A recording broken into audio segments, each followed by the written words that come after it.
It's time for the Midnight Texas After Show here on AfterBuzz TV. We're talking Season 2, Episode 4, I Put a Spell on You. We have a Say Anything reference. We have an Eternal Sunshine reference. It's all the movie references and a Fight Club. Stick around. You're tuned in to AfterBuzz TV, the ESPN of TV talk. Now, let the buzz begin. Hello and welcome. It's time for Midnight Texas here on AfterBuzz TV. We put a spell on you to tell you that we're here every Sunday night at 7 p.m. This is Season 2, Episode 4. I put a spell on you. I'm Yael Tygiel. I'm joined by my lovely ladies. Haley J is here. Hi. And Steph Sabraw is here. You're pumping me up. I'm ready for this. Yes. What did we think of this episode?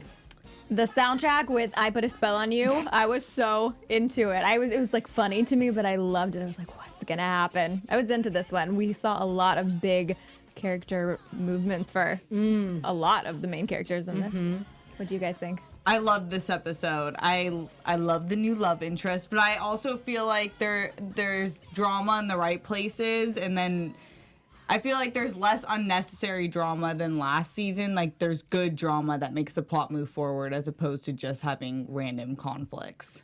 I agree. I really enjoyed this episode. I did enjoy all the movie references, but that's just me. I think that what I love the most is that last week we started our What Would You Do segment, and we were like, this is what we would do. And then it actually happened. That's what they did.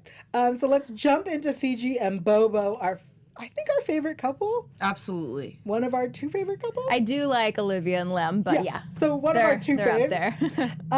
And we have our Say Anything moment. He Say Anything's her, is what my note says, where he holds, for those who are young, Say Anything was a movie with John Cusack where he holds a boombox. So a boombox, for those who are young, is a radio. It was a portable radio. Music is played from this. Yeah. It's like if you had headphones or speakers connected to your iPhone, but it was much bigger. So he does that. He Say Anything. And the song choice, I was so into that one. Oh, Haley would. That song holds a very special place for me. And so we suggested that Fiji have him forget who she is. But we learn. It's not that simple. Right, because she Eternal Sunshines him. I loved when she hands him the coffee and he's like, it tastes funny. It's artisanal. Right. That's so But hard. what's funny to me is the first time that they formed a friendship, they started with friendship, then relationship, and now you see him immediately wanting the relationship with her. I think it was because the first time he was dating the girl who died in the series premiere. So he was dating May have been someone. Yeah. I think what we've forgotten as a fandom, because their sex is so passionate and magical, is that they were best friends. And so their relationship grew from the friendship love into the romantic love. And they're soulmates. So no matter what they do, they're going to keep going back together. And we see it at the end of when the spell wears off. Yeah. I think that's the love we all kind of secretly want, where it's that if fate wants to bring you together type thing, and clearly it's fate for them to be together because no spell is gonna make him forget her. Yeah, I mean, he's chasing her. I love when Olivia is like, you two into role playing now? I know, I like how she doesn't clue anyone else in on, hey, by the way, I'm gonna put a spell on one of our best friends. He might not know me anymore. They figure it out. Yeah, that should have been like a mass text. How does one go about that? BTW, I'm about to wipe his memory of me. Especially because Olivia asks a fair question. Will he remember us? Yes, I'm the only one he'll forget. Mass text them. So they're not like... I love that. That's such a good point. Come on. My favorite scene between them, well, it was so sad, but I feel very well acted when he did drink the artisanal coffee and he was fighting what was happening, and it was so sad, but really good. They just have such good chemistry, them two. We do have to say our girl Cherry's not feeling well, but she is alive and well on our chat with us. She says the best relationships are based on friendship and liking each other first, which I would agree. I think those are the strongest ones, when you put down the wall initially and they fully know who you are, and then you grow the love from there. Yeah. Doesn't always work that way, but I do think that's a strong base to start from. And I love what you were saying about how everyone wants this fate bringing you together, that no spell could. He touches her and remembers everything. Or I watched too many Hallmark movies, one of the two. But I think that's so great. And if fate were trying to put me together with Dylan Bruce, I definitely would not be fighting it. Just gonna say it. Agreed. So he remembers, and all of our what would you do's, she tried to push him away. She tried to wipe his memory. And so she does what the only thing she can think to do. She turns him into a dog. A yellow lab. This puts a new meaning on men or dogs, right? But I'm confused because if there's one species out there that shows so much love, it's dogs. Yeah. So can he not still, because is he like her cat? Can he not feel the same things in dog form? That's an excellent question. I think it takes time because she was like, "Can you talk yet?" I believe that's what she said. So it might develop, I believe, or maybe it's another additional spell that she needs to put in to have to be talking like the cat, right? Did she ask him if he could talk yet? I thought she did. Oh, or do you want to say anything or something like that? Oh, I definitely was like, why isn't he talking? It's interesting. I think that's a really good point, though, that like dogs are definitely the like, I love you, I'm so happy you're here, dogs thing. And I don't want to jump the gun on our predictions, but I do feel like he's going to still love her in dog form. Right. I think that's a mistake. But I think a lot of people earlier in the chat, because the chat has been going for like an hour, and we just started. So they were talking a little bit about how maybe it's about the fact that he's not a human and the spell is on humans. I think so. I wonder, just to get complicated here, I wonder if the spell is strictly heterosexual. And if one of the witches in her line were to not be straight, if it would still affect their lover. I would like to think the spells don't discriminate what is love. But like, I don't know. I assume that whoever put the spell on them That's an interesting thought. wasn't thinking about that. Oh yeah, if it was a more specific spell. Right, like any man who loves this line will, like practical magic. Yes, maybe. I know they're going to have to break the spell. I just wonder how and when. There's got to be a loophole. I also think now that you bring up that dog thing and how dogs are so loving, I was like, yeah, yes, cats are loving and I am a crazy cat person. So like, yeah, make it a cat because cats are indifferent. As much as they love you, they also don't care. See, I'm a dog person all the way. Yeah, I think, this temporary solution, I hope she goes, dog was wrong. Cat. Also, this show needs more cats. More talking cats. Specifically, yes. As in your written piece of Why to Watch Midnight Texas. Yes. I did say it needed more talking cats. All right. Before we jump into Baby Mary, let's take a minute to thank everybody for being here. Thank you so much for joining us. Thank you to everyone who is live. We have a bunch of people in our live chat today. Thank you for being here. Also, we're on iTunes and SoundCloud and Spotify. So if you're taking a long road trip this Thanksgiving, you can listen to us in podcast form and remember all the good times. Yes. Like the magical sex and when Bobo became a dog. And like your point about the same sex, Billie Jean girl, she would love if Fiji could turn Bobo into a woman. She said, how interesting would that be? Which is kind of a great point because I wonder if that could be a loophole. Oh my God, that would be so great. But something tells me Bobo wouldn't, be down for that. So I maybe for the time being. As much as I love Dylan Bruce, I would love to see what he looks like as a woman. Oh, who would play that character? Oh my God, that's some things to ponder on. We're putting it out to the chat and the comments. Say, let us know. Yeah, let us know who should play if Bobo were turned into a woman. Who should play that? I love it. I love it so much. Someone with great abs for sure. Oh my gosh, yes. Yeah. I mean, it's only fair. I'm trying to think of who I follow on Instagram that has great abs. They're all like Vanessa Hudgens. She has great abs. Kat McNamara has great abs also from Shadowhunters. I love it. Sorry. Thank you. Off topic. Thank you all again so much for joining us. Haley, why don't you tell us a little bit about why we appreciate them? All right, guys. Well, our network produces after shows for nearly all of your favorite TV shows, from dramas to reality TV. We've got your sci-fi right here and so much more. There's no network that works harder to serve the television fans like you all out there, but we do need your help, so we're asking that you please subscribe to one or more of our YouTube channels. When you do this, when you subscribe, YouTube's gonna suggest the content. It's gonna be tailor-made for you, and you're gonna help AfterBuzz continue to grow.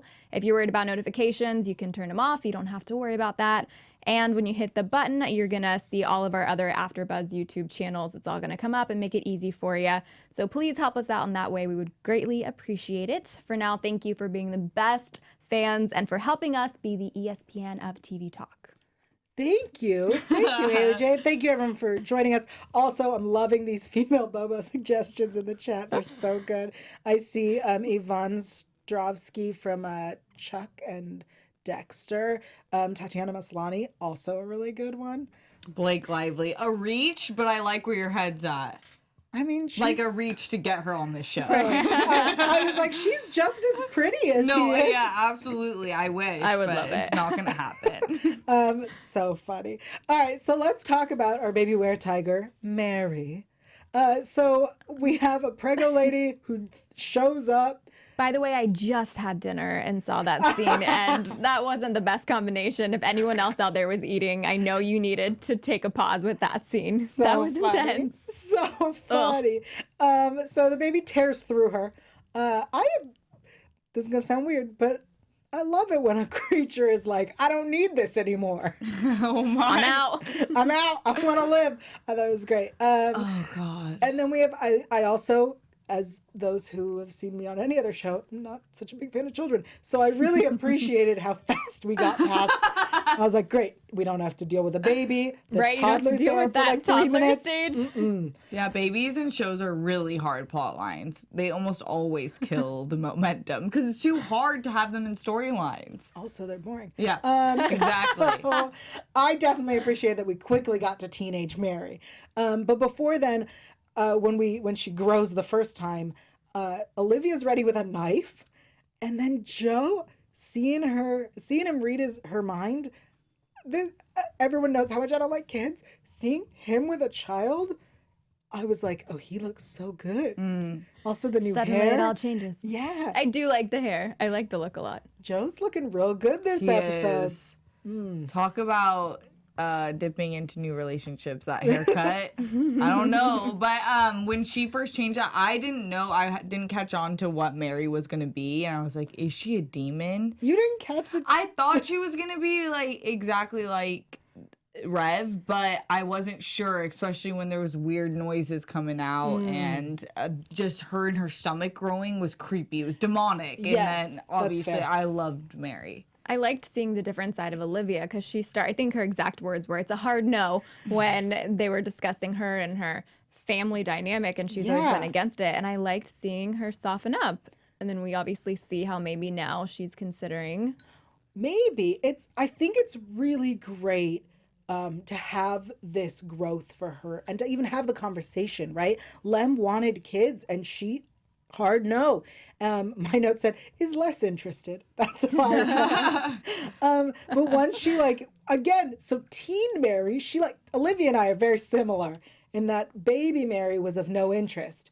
Teen Mary was great. Well, you see her go into kind of protective mom mode when she's in trouble. And then to Lem's point, where sometimes if you have struggles with family in the past, you can create a completely new dynamic with the people you bring into your life, that new family. So I think before she was like, And okay. change the cycle. Right. And now she felt that love and she realized that maybe he's onto something with this. I would love for them to have a baby. She got into protective mom mode even before. I loved her scene in the bar when the grandma came in and she's like, I don't think so. Right. See, the grandma fooled me because I actually believed that was a sweet grandma. Did you guys know at all? Did you see that one coming? I was like, you came out of nowhere. I don't trust you. I should know by now. Had we seen her looking for her daughter before this, I would have trusted it. But Yeah. her showing up after the thugs got killed, that was when I was like, I don't trust it. So let's talk about these thugs real quick. Yes. Because Mary kills them real quick. Also, again, crazy cat person. So when she's all half transformed, I was like, Kitty! Oh my gosh, she looked awesome. She looked so badass. I do Disregard the blood on her face. Yeah. You're like, oh, kitty. yeah, She kitty. looked cool. Kitty. I do have to say, one of the thugs that came through, I could not keep a straight face looking at his hair. The straightened Yeah, one. I the was like, straight hair. who are you? That was a look. I was like, he had to go. It was something. So the cops arrive and nobody saw anything. And they got crazy animals here in midnight. Yeah, I really like how creeped out the cops are. Because the townies don't want them. The cops don't want to go. They should just stay out. Yeah. I think they might know that it's a little bit out of what they can handle, so they just let the Midnighters take care of it, Yeah, and they should. as they should. As they should. So Manfred sees the ghost of the thug. And I want to, not to get really educational and PC here on the show, but I want to point out a few things. So Manfred says to the thug guy, he says, oh, you're Roman call or Romany, which is the preferred term for people who we have previously referred to as gypsy. From what I understand, gypsy is a derogatory term and not a term that these people prefer.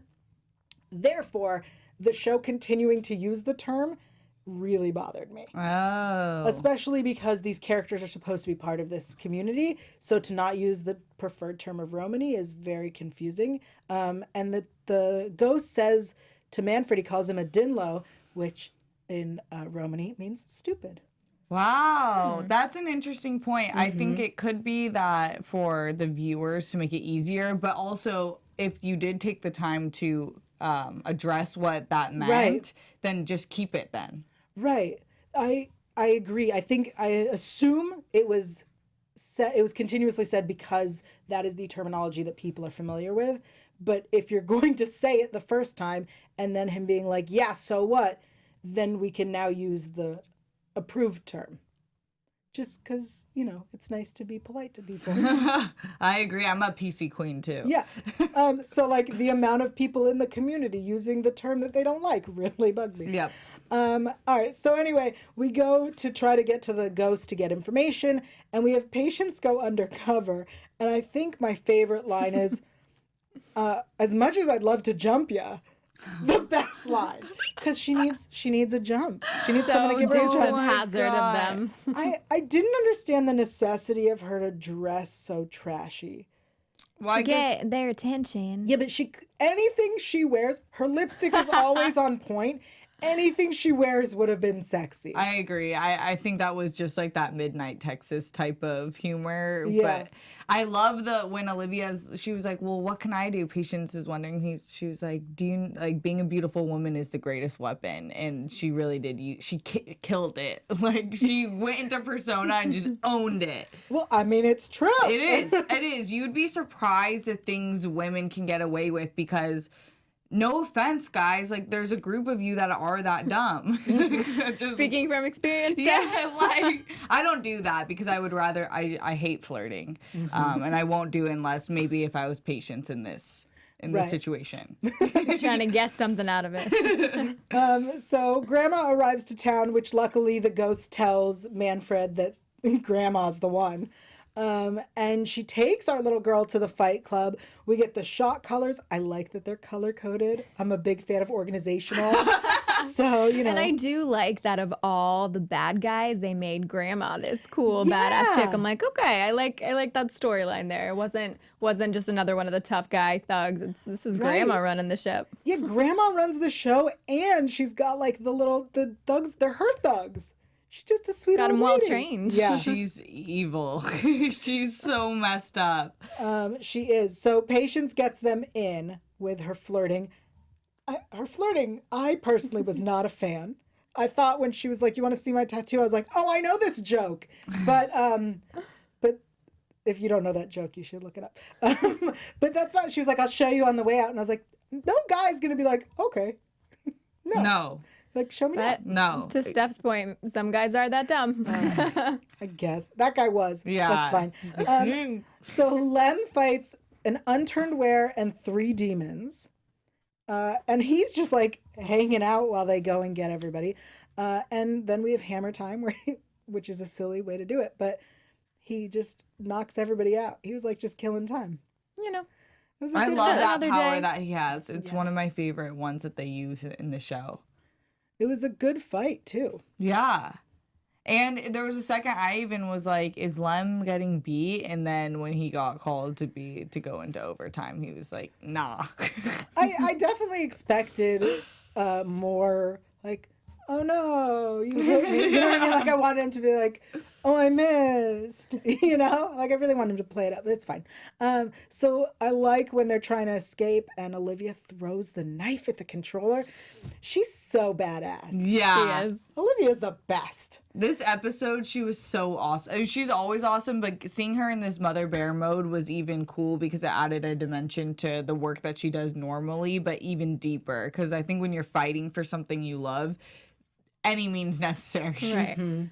And I think if there's one thing we've learned with her character, whenever she has can't say that word, suspicion about something, She's right. she is always right every single time. Well, so I appreciated that Lem told her that the spell was done and that Patience' intentions were pure. Although, to be fair, I also wouldn't trust someone named Patience. Yeah, I love that they call out the kid. They've done that before, haven't they? Where they've made fun of the characters' names at some point. Well, yeah. Like her name's Patience. Or in Creek. Yeah. Right? Yeah. Well, because as we said last time with Lyric and Sequoia. But so Olivia wants Manfred to come with them, but her father wants to take her to some were colony in Nevada. I'm like, girl, is that where you got captured from? That's where you want to go back to? This is a safe place. Take your were colony and bring it to midnight, right? I agree. I agree. I do think it was strong of Olivia to let her go because now she trusts that she's in safe hands. So if Olivia thinks it's safe, it must be. She does know. And then, you know, she cries. She said it was like for 2 days we had a family. And it's been such a long time since A I've really had a family. big emotional cry. Was Was that maybe the first time we've really seen her that deep in her feelings, all up in her feelings? Yeah. She shed like one tear before, but never a full on cry. Because we're getting to, I can't wait until we get more of a reveal of her dad. More so, I care about that story than the mom. But I think having that, and she even said to Len, when she was saying her goodbyes, like, I wish I could have a redo with my dad, which made it even more interesting because I'm like, do you? I thought you hated him. Well, she says no when Lem asks. She's like, nah. I think a part of her wishes that it could be better, but she's too tough and too stubborn to want to knows? admit that she wishes it could be different. I think she's just using the hate to not think about it, get past it. But she's hurting, obviously. I mean, I think it's fair to wish it was better, but to also be like, there's no way to fix it. We're not going to reconcile. It's not going to solve all the problems that happen. Yeah. Her family dynamic and story, I think, is super fascinating, and I can't wait for us to explore it. And the big question at the end kind of came with, does this mean she wants kids now? I think she got a taste of it and maybe didn't realize how much she did. Because in the beginning, like we said, it was a hard no. Once she saw how that could be with a family, I think she really does now. Yeah, I just hope it's not a baby. Well, yeah, how would they do? Can she do that with Lem?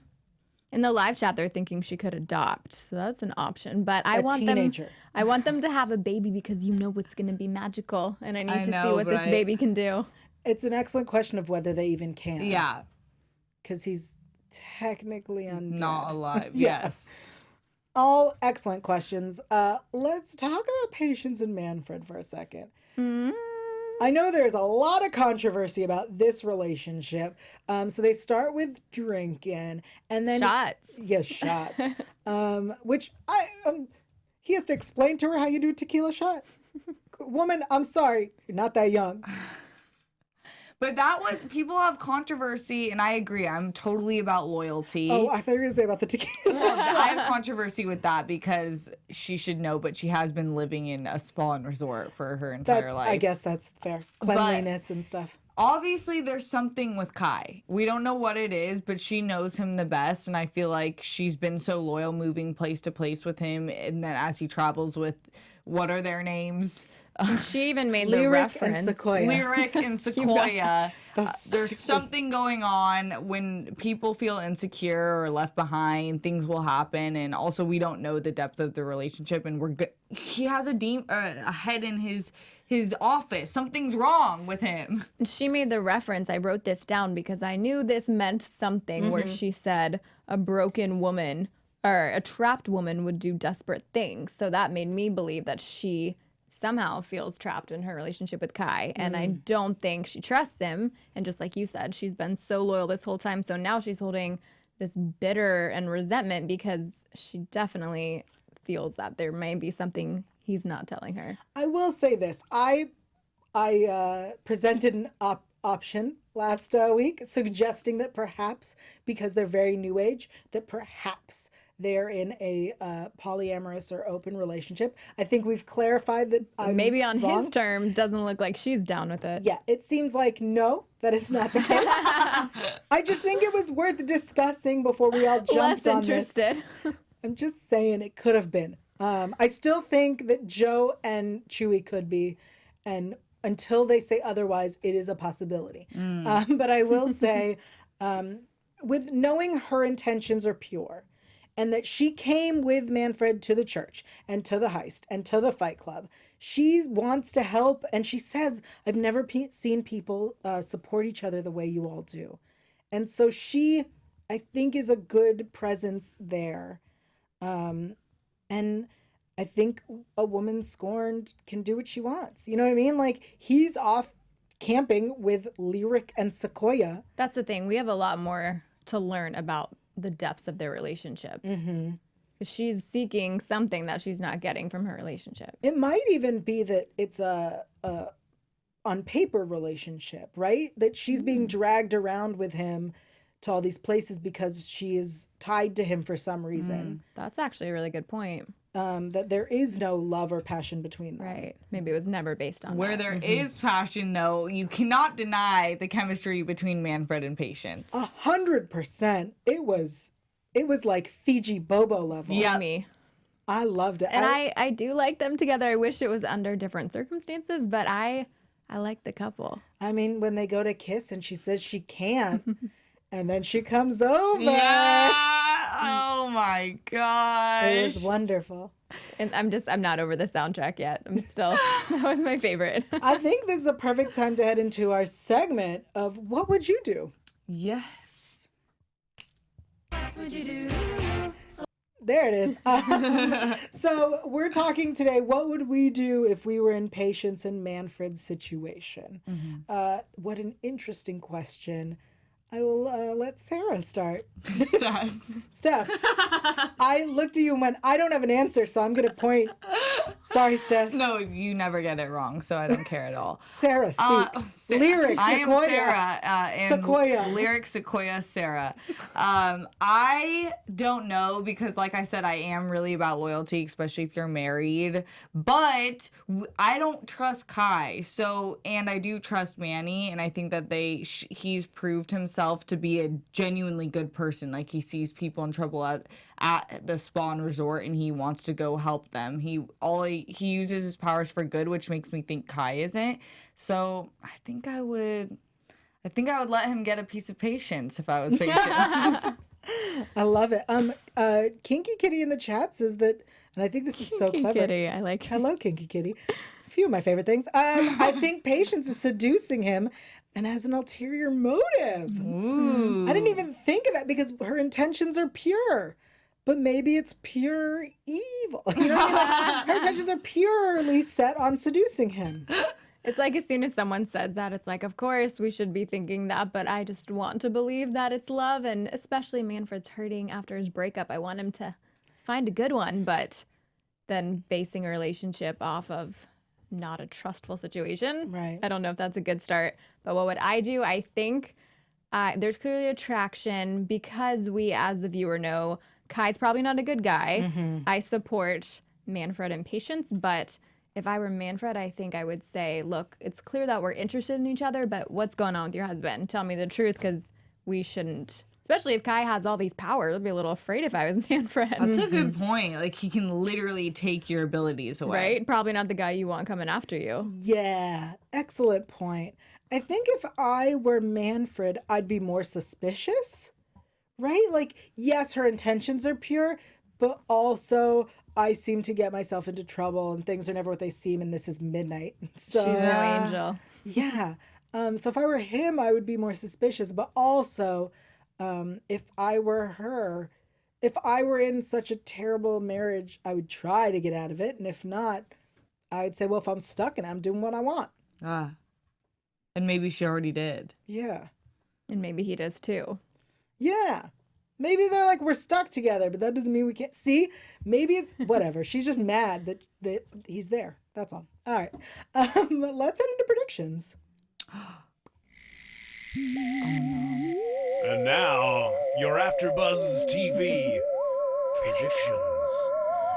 So for those who haven't been paying attention, there's no episode next week because it's Thanksgiving. Woo, Yay! Thanksgiving. So the week after, here's what we have in the promo. A death at the hotel, and this death reveals a mystery that will shake Midnight to its core.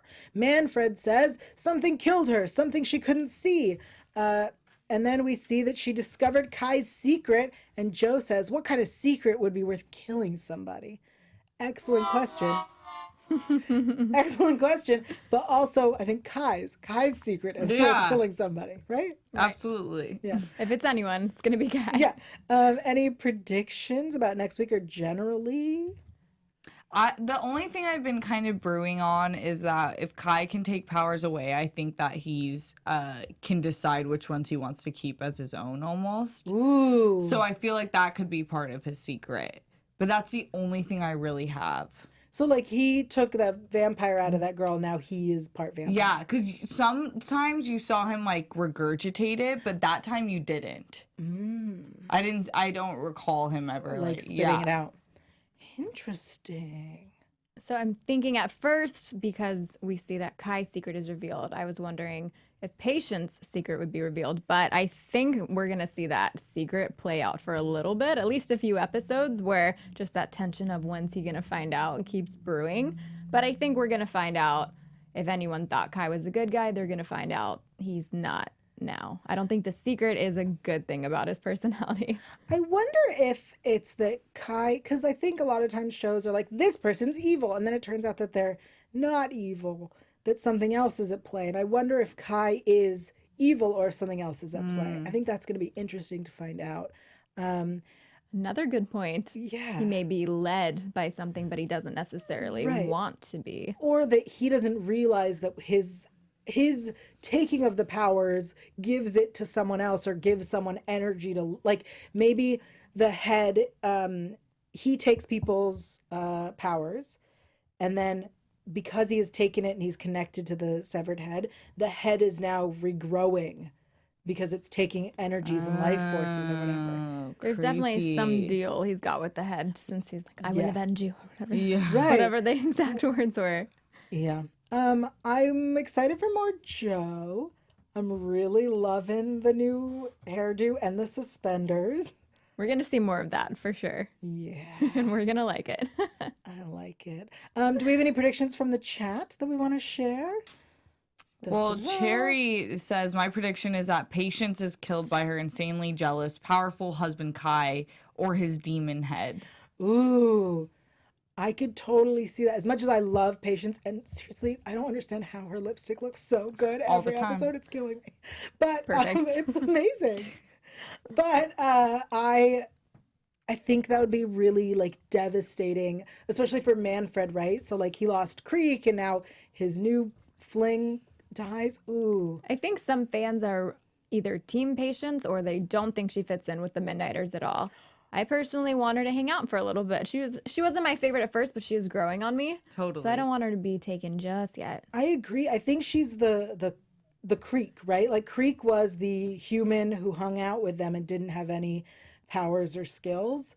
And unlike Olivia, who's a kick-ass fighter, is what I meant by that. Not like she has no skills. And so Patience is, like, filling that role of the the outsider who's not a midnighter. But also understands that life, unlike Creek, which Manfred I actually really liked how he's like, this just wasn't the place for her. Right. If I were Patience and my husband was that powerful, I would want him to give me something. Like, let me pick which one I want. Right, like she's essentially his assistant, right? Like scheduling and running the hotel and cleaning Totally. and making an office for another employee. No wonder she's not the happiest. Some things.